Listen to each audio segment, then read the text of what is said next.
Hello বন্ধুগণ, অনুরাগের ছোঁয়ার আজকের পর্বে দেখতে পারবেন সোনা নাইট ক্লাবে গিয়ে তার জীবন সঙ্গী খুঁজে পেল। লাইক দিয়ে বিস্তারিত জানতে থাকুন।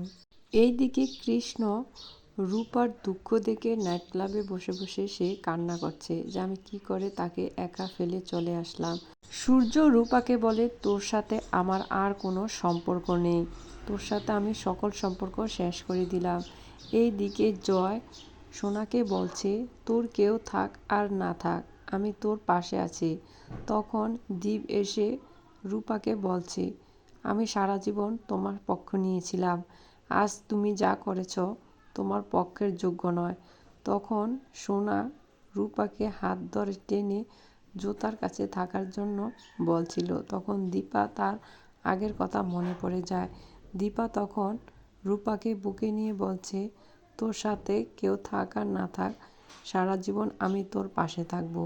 এই দিকে সোনা ঘরে গিয়ে সব কিছু মালামাল ভেঙে ফেলছে। তখন সূর্য গিয়ে তাকে সান্ত্বনা দেয়, বলে, কেউ তোর দুঃখ বুঝুক আর না বুঝুক আমি তোর দুঃখ বুঝি, সারা জীবন আমি তোর পাশে থাকবো। এইদিকে রূপা বলে, মা আমার জন্য যেন এত অশান্তি, আমি এখান থেকে চলে যাব। দীপা বলে, না মা, তুই এ কথা কখনো মুখে আনবি না। আমি সারাটা জীবন তোকে বুকে নিতে পারিনি, কাছে পাইনি, তুই দূরে দূরে ছিলি, এখন আমার কাছে আছিস, তোকে আমি দূরে যেতে দেব না। কৃষ্ণকে পুলিশ এসে বলে, তুমি এখানে কি করছো এত রাত্রে, বাড়ি চলে যাও, এত রাত্রে এখানে থাকা সম্ভব নয়। তখন সূর্য রূপাকে বলছে, তুমি ভাত খেয়ে নাও, আমি এখন খাবো না।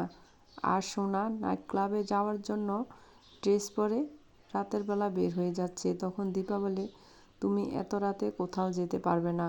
সূর্য বলে, ওর যেহেতু মন খারাপ, ও যাক, তুমি তাকে বাধা দিও না। তখন সে নাইট ক্লাবে চলে যায়। তখন এক ছেলের সঙ্গে তার দেখা হয়, প্রথম দেখাতেই প্রেমে পড়ে যায়। এই প্রেম থেকে তাদের বিয়ে পর্যন্ত গড়াবে। তো বন্ধুগণ, পরবর্তীতে আপডেট শোনার জন্য অবশ্যই আমার চ্যানেলটি সাবস্ক্রাইব করে রাখুন।